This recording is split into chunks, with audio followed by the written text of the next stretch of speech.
BF sword in the inventory, has 2 Doran blades as well, and USA now grabbing 2 people up towards top. Amumu and Annie going to try to take down these minions as best they can, doing a pretty good job there.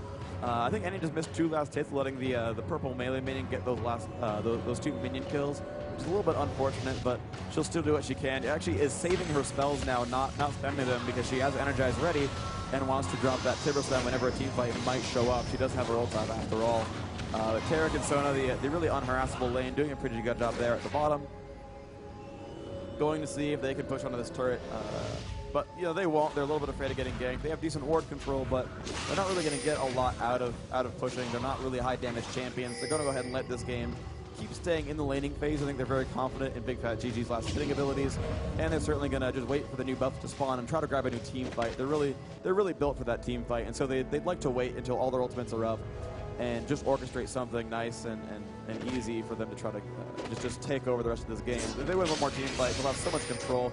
They'll be able to take a turret down. You know, last time they won a team fight, they took down Dragon, but there's Tarek landing a stun on Shen. Won't get much out of it. And I guess now they're just running around, taking so much control of this game.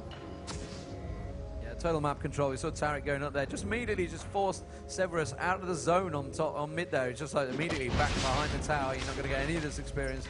Just literally sheer presence. They didn't even need to fire off the stun or anything. Just stood there and said, yeah, run away.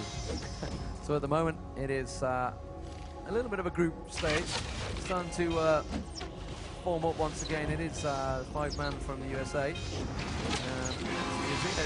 It's a 4-man from the German team at the moment, so I don't think they're not going to push the tower. It's just really going to work it down again. I think that GG's quite happily spraying off the Ash arrows, just waiting to pick his moment, see if he can get anyone, pick any prey targets. We saw Shen charge forward a little bit too early in the last game, and maybe see it this time. I don't think he's going to force it. Not going to go for it this time. Sleazy Weezy. He's going to follow in the minions, but well, as I say now, Severus dashes forward. Well, surely the arrow's going to catch him. Yes, he will. Going straight into that one. I'm not too sure what they were thinking, but they're going to get away with it, and America just going to back away. Done enough damage. Don't need to take any damage excessively, but I think Severus caught most of his team out there. I was waiting for the arrow to go straight in his face, and I'm amazed they didn't actually get a kill out of that.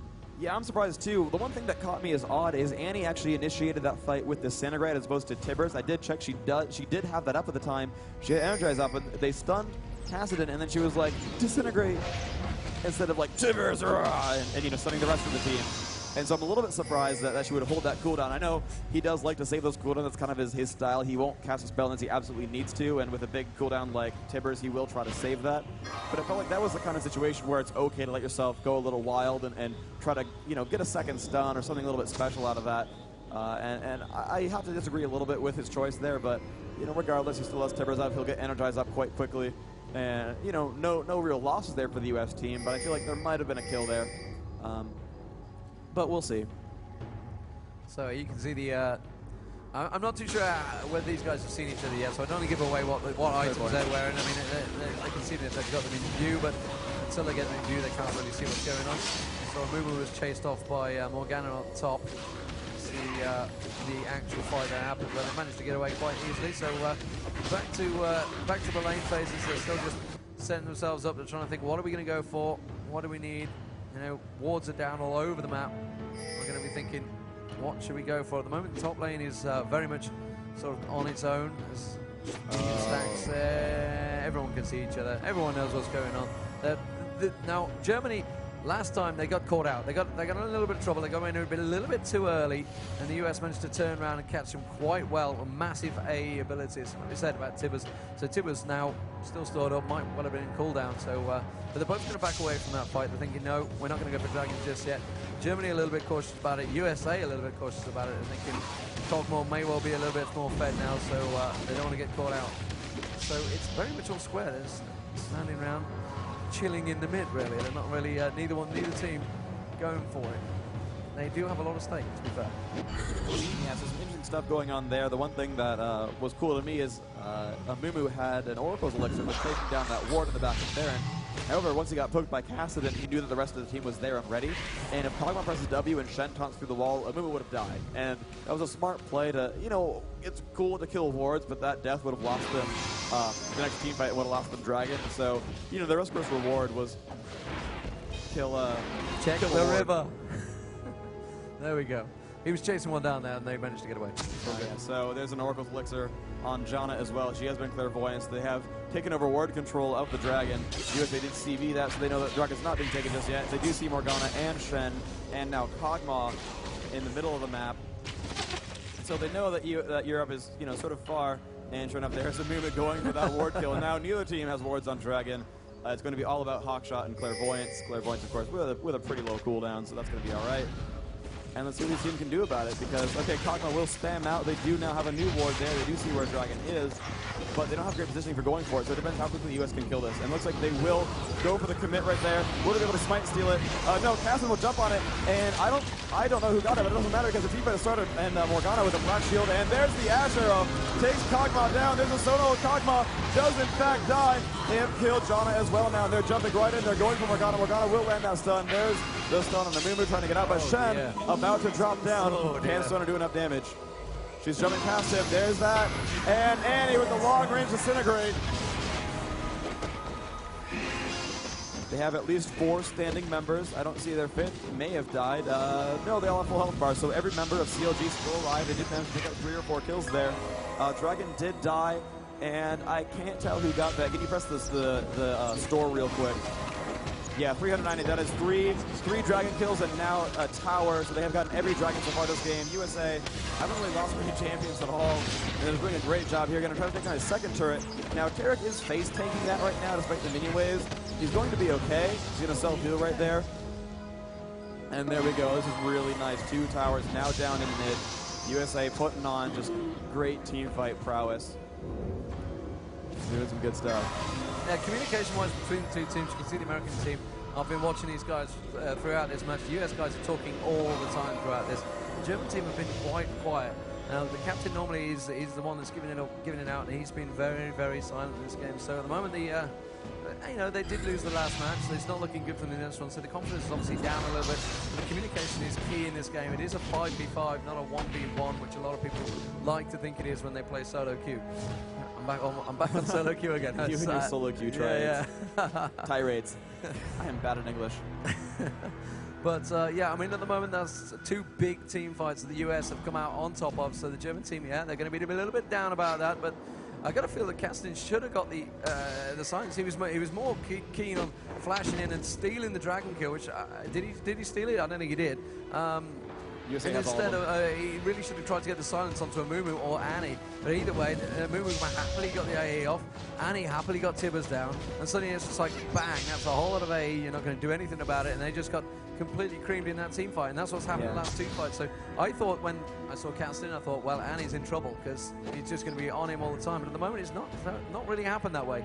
And the US team, they have total map control. They're just walking around, taking out all the wards. And Mumu is just quite happily making use of that Oracle. He's not been taken down, I don't think, once in this game. There's only been one kill so far for Germany. So they have massive goal control, massive map control, and at the moment, I think they might well have another tower. Yeah, it's really nice. They're pushing up towards top. That tower has been warded. Chow's already picking up a turret kill at bottom, and they haven't scared away from top. But the 2 things I want to point out is Annie already has Azonia's Ring, and Ashe already has Infinity Edge and Last Whisper. So these guys are super, super powerful. Ashe also has a Red Elixir ready as well. Does not have upgraded boots, but that's not a big deal. She just does so much damage now per attack, and with really good attack speed. She is super deadly. And there's a Clairvoyance. They do see that Shen is going for the Lizard, and we'll see if he's going to be able to save it for Kog'Maw or not. Right now, he's taking that down solo. And US is back up towards top. They're going to take that down as best they can. Of course, that Fortify is going to slow their efforts for now, but as Hawkshot reveals, Europe's not really in a position to defend it, so that will be their 4th tower kill this game. That is 790 global gold for that team per person, which is awesome. I like the fact the Spec's actually gaining the experience. I just noticed that he leveled up. It's all good. So at the moment, the US team, like we say, they have total control over this. They are in and around. They're getting clairvoyance. They can see what's going on. The US team, there they are. That is the US boys. Hotshot GG in the middle of them. Elements just to his left of them. That's Big Fat GG just to the closest camera. And they have total control, really. You can see the communication that was going on between them. They're all talking quite happily. And I'm sure you can see, well, I can see Sleazy Weezy actually dishing out some instructions. So maybe they are getting themselves back into it. But, you know, they haven't lost the base tower. It's really about the base tower. Once that base tower goes down, they are in desperate, desperate trouble. currently, you know, granted they're not going to be getting the experience. They're really going to be dangerously going out jungler. We saw it with Tristana in the last one. He just went wandering into the jungle all in his own, and that's what caught them out. Now they have to be very careful with these outside turrets. Now they know that the team of the USA is around Germany. Going to try and gather around. They're going to choose to defend this one. Sometimes they choose to think, okay, we're going to have to really turtle this up back into our base, but they're going to clear it out. And I think the USA are just going to say, okay, we'll let them have it for now. Yeah, so USA backing off for now. Europe definitely putting in a good defense, but because USA is controlling this game so well, you're going to see, you know, they're able to split up and take multiple objectives. When they try to push, Europe must group as 5, get behind that turret and prepare. And so by going in and then going out, they're allowing themselves to steal buffs and do all sorts of really cool stuff. Because they'll start a push, get the entire team grouped up, and then peace out and do something else entirely, which could give them control of Baron or Dragon or all number of buffs or any jungle creeps on the map. And because, you know, no lanes have lost inhibitors, the creeps will reset to a nice a neutral position later on.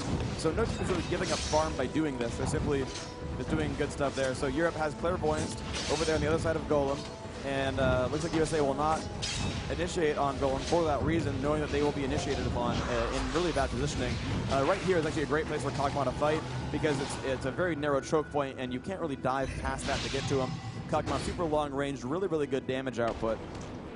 And you can't just choose to fight just because you're winning the game. You can throw away a huge advantage by diving into a carry headlong who's well supported by a team. So, and as much as USA's team is all about AoE, they don't want to fight in those close quarters because then Shen will land that AoE taunt and Janna will hit everyone with that tornado and she will heal her entire team with her ultimate, and that's too much for them to deal with just because Kog'Maw will be in the back and safe because you can't flank on him. Whereas before, they'll be able to pick him off because, you know, positioning wasn't obvious. That Kog'Maw would be a little bit too far forward. It would get caught by Annie or Tarek, and it would get him killed. So trying to get the early advantage there. Kog'Maw using his ulti to try and have a good look around, see what was going on. And I think we're going to get a little bit of a group gathering here. We can see Shen's going to dash away. You can spot the US team coming in behind him. He's not stupid. He's going to back out of this one. They've been caught twice already around this team fight on the Dragon. This time looks like they are going to give it up.